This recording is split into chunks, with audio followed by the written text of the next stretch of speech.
Lesson 300. Only an instant does this world endure. This is a thought which can be used to say that death and sorrow are the certain lot of all who come here, for their joys are gone before they are possessed or even grasped.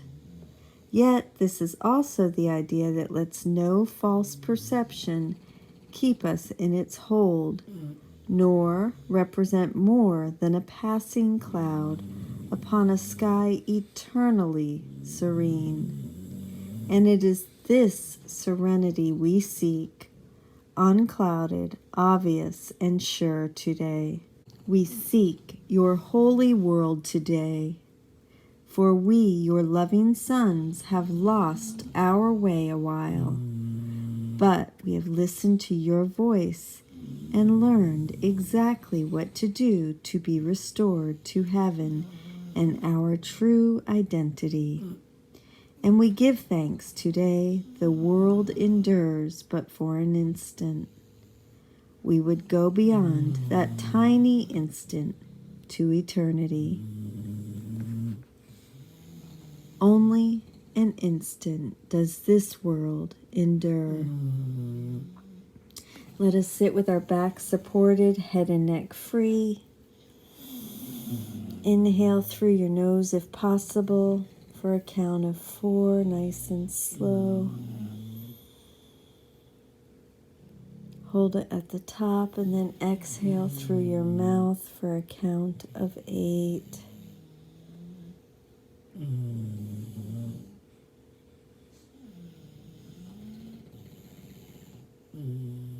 I would repeat that once or twice more, and then go into the silent meditation. Lesson 300. Only an instant does this world endure. Use the lesson for today as your mantra or the mantra of your choice. Only an instant does this world endure.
Only an instant does this world endure. Here we see another stylistic example of Jesus making a statement and then presenting the ego's interpretation.